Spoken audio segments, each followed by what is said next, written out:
योगः कर्मसु कौशलम्.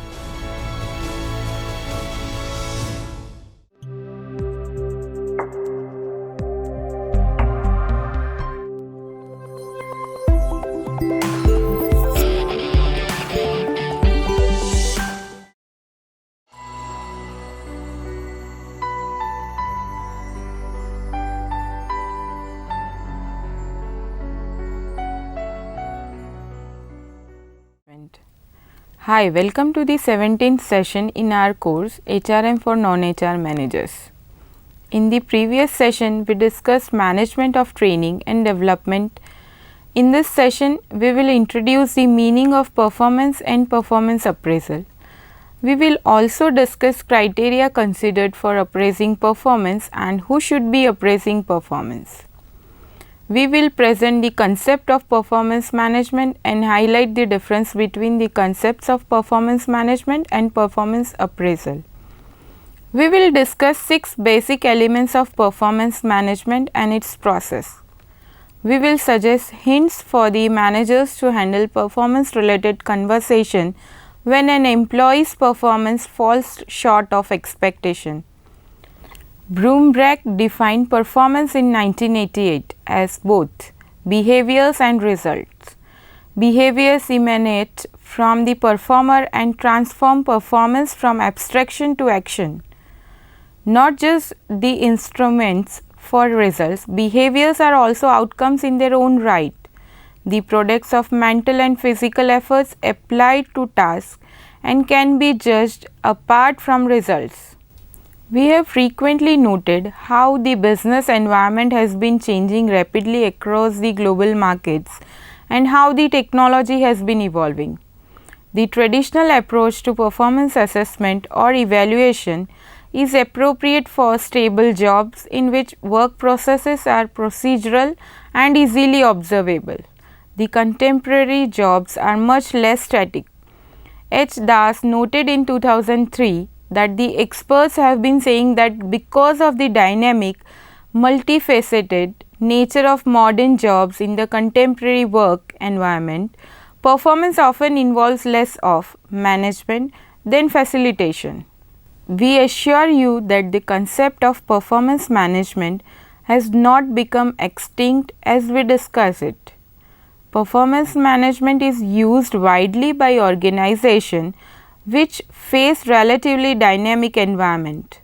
Models of performance management generally consist of a sequence of stages or activities such as performance agreement or goal setting, performance monitoring or facilitation, performance appraisal and feedback, and improved performance.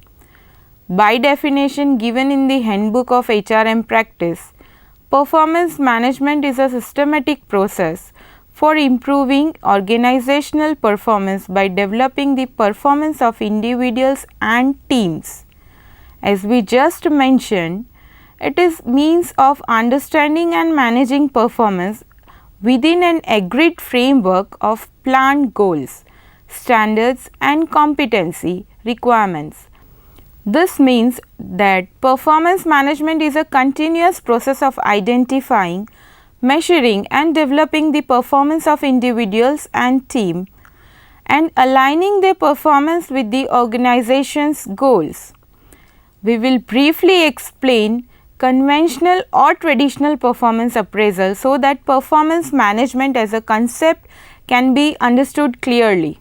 Under conventional appraisal system, the overall stance is reactive and backward looking. The employee is told to perform in a given period. At the end of the period, the supervisor evaluates what was accomplished and dispenses outcomes based on that appraisal. However, the whole exercise looks back at what happened. Whatever be the approach towards performance appraisal, 6 primary criteria are considered at the time of assessment include: first, quality. Is the degree to which the process or its outcome match the selected benchmarks or standards? Second, quantity. Is the output or outcomes usually expressed in terms of currency, number of units or number of completed activity cycles. Third is timeliness, refers to the degree to which an activity is completed or a result produced follows the planned timeline. Fourth is cost effectiveness, reflects the extent to which a given activity could be undertaken as targeted against the use of resources such as effort, money and technological and material resources.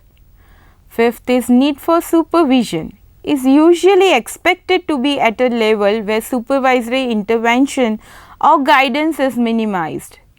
Sixth is interpersonal impact, reflects the degree to which a performer promotes the feelings of self-esteem, goodwill and cooperativeness among co-worker and subordinates. Performance appraisal is needed in an organization. Important employee outcomes such as their confirmation, continuation, base pay, promotion and career path are based on the appraisal of their performance. Appraisals play a central role in the performance management process. The management of performance may have become more sophisticated, but appraisal of performance is still an important concern of it.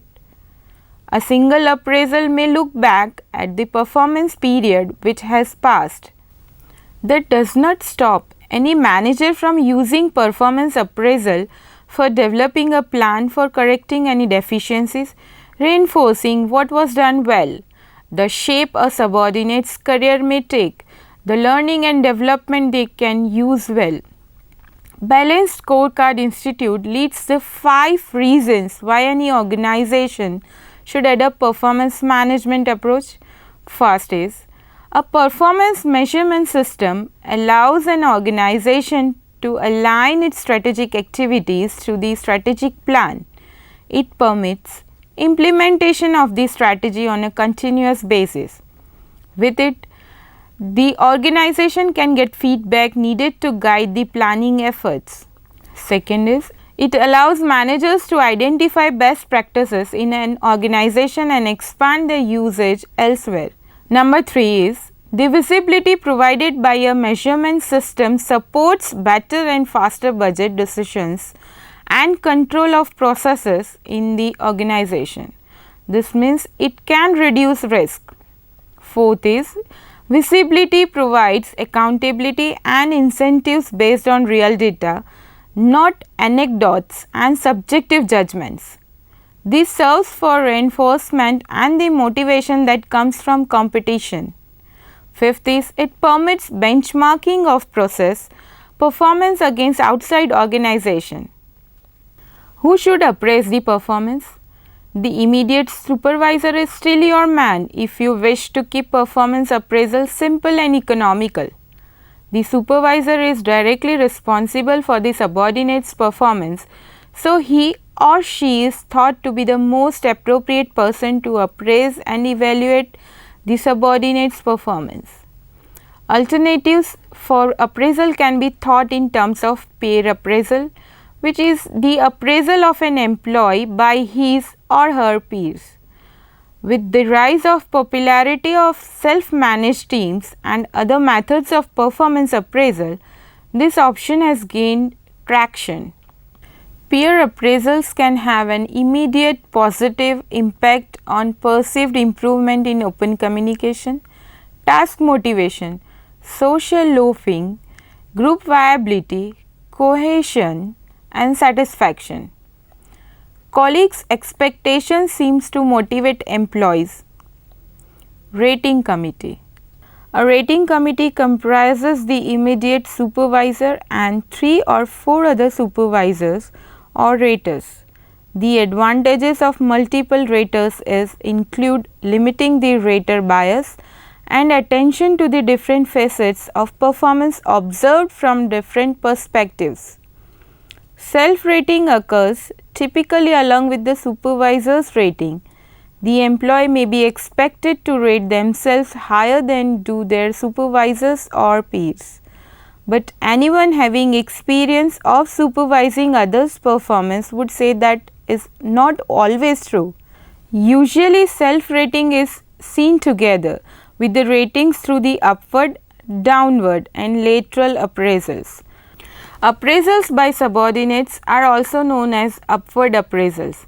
Subordinates rating may or may not be used for determining the performer's pay, promotion or related decisions, and instead may be considered only as anonymous feedback. Upward feedback is understood to improve a manager's performance.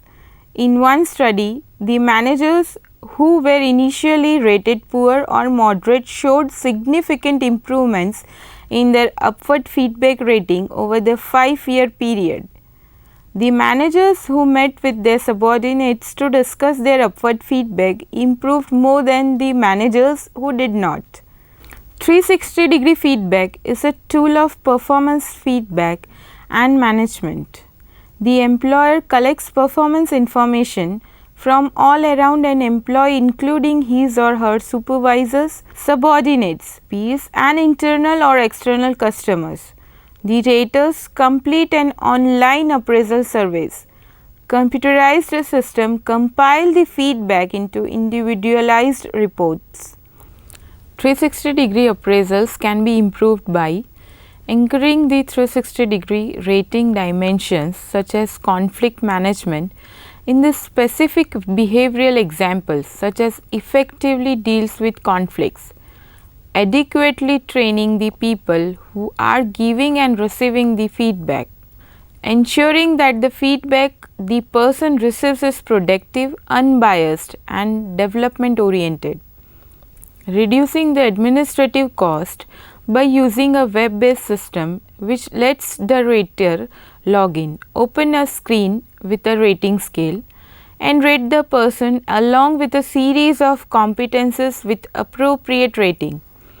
360-degree performance appraisal is a tool used widely in various performance management methods. Difference between performance management and performance appraisal. Performance goals are discussed with the employee in the beginning of period, and it is also explained how the goals are linked strategically to the organization's goals and values. Expectations of the organization and the employee are defined and agreed in terms of organizational support for the expected performance, role responsibilities, accountabilities expected to do, skills expected to have, behaviors expected to be on the part of supervisor and employee. In comparing performance management and performance appraisal, the distinction is the contrast between a year-end event, the completion of the appraisal form, and a process that starts the year with performance planning and is integral to the way people are managed throughout the year.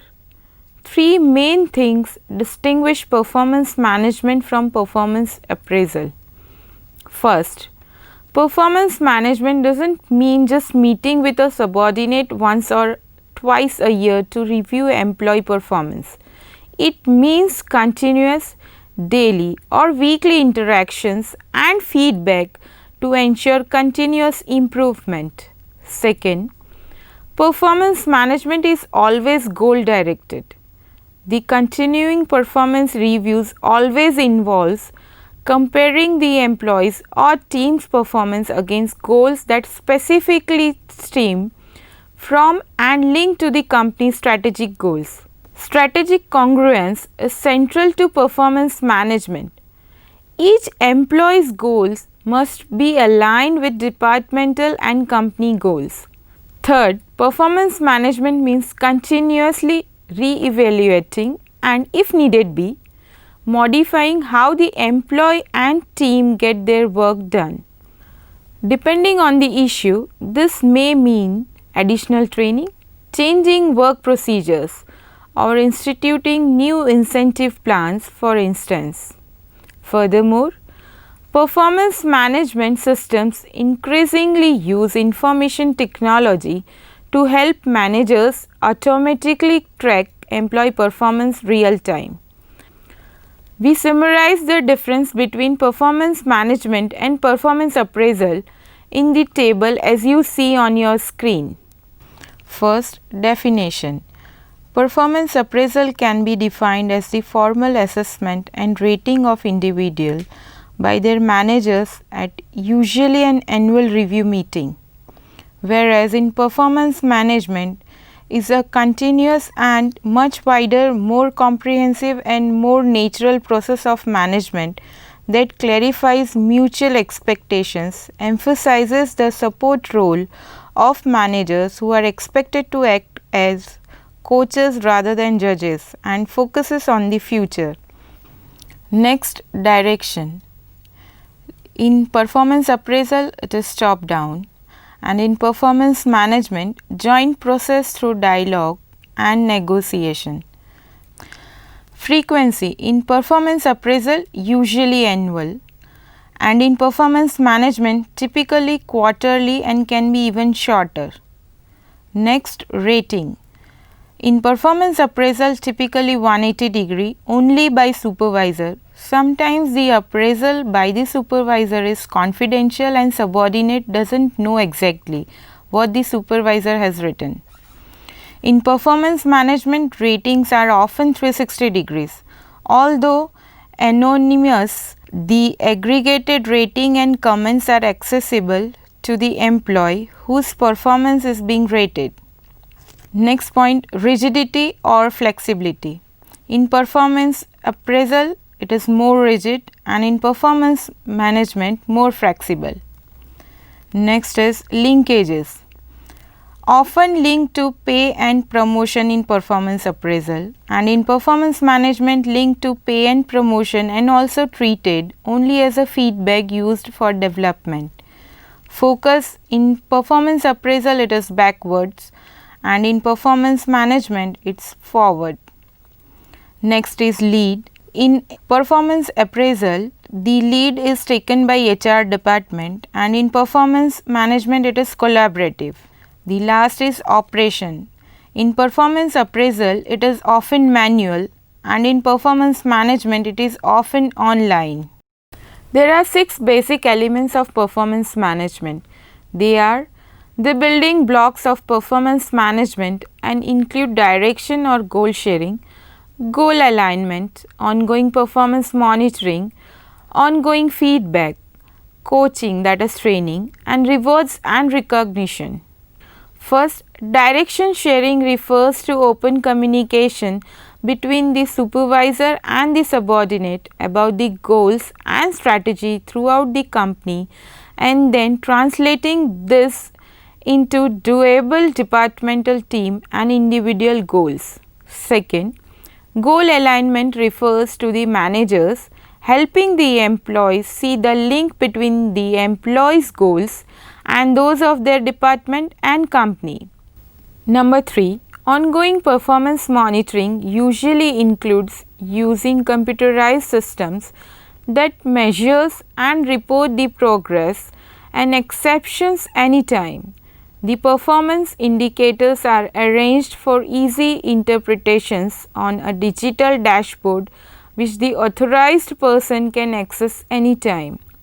Number 4, ongoing feedback includes both face-to-face and computerized feedback regarding progress towards goals. Number 5, coaching and developmental supports is often an integral part of the feedback process.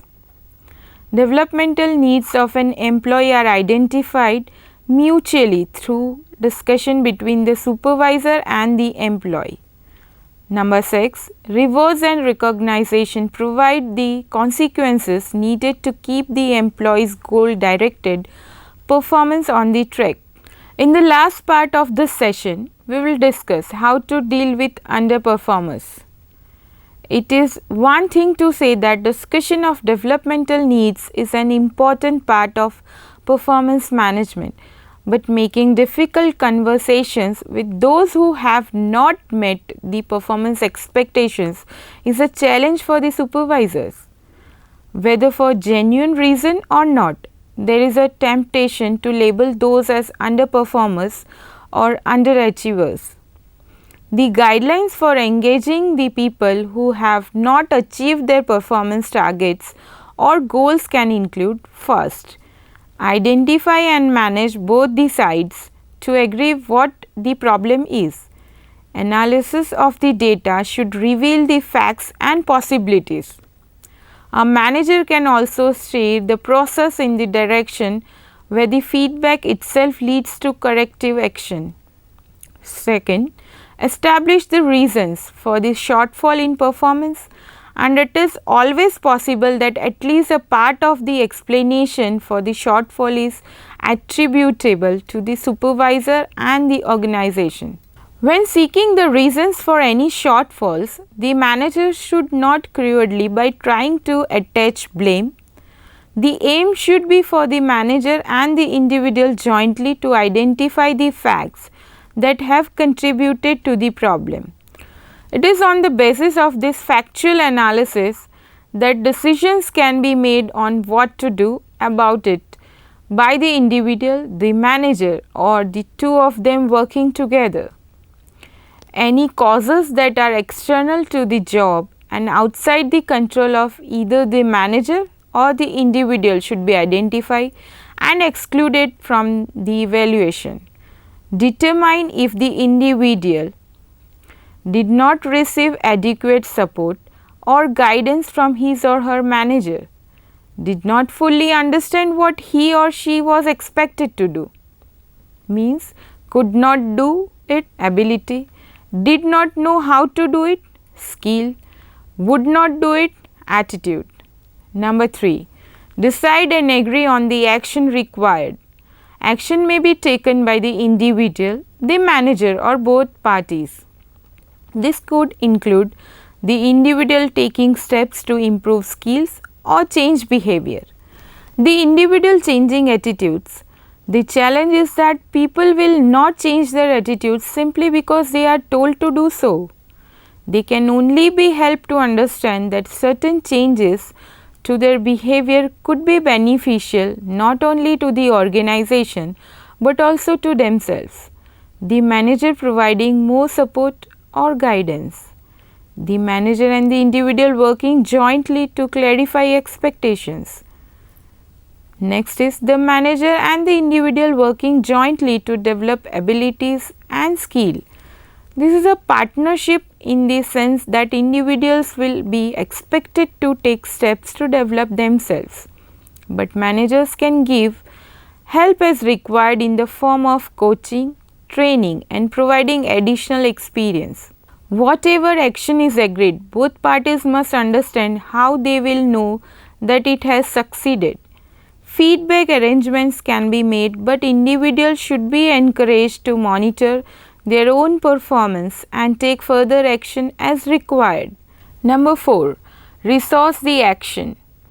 Provide the coaching, training, guidance, experience or facilities required to enable agreed actions to happen. Number 5, monitor and provide feedback. Both managers and individuals monitor performance, ensure that feedback is provided or obtained and analyzed, and agree on any further actions that may be necessary. With this, we are coming to the close of our 17th session in the course HRM for non-HR managers. In the next session, we will discuss career path and succession planning. Until then, goodbye and thank you.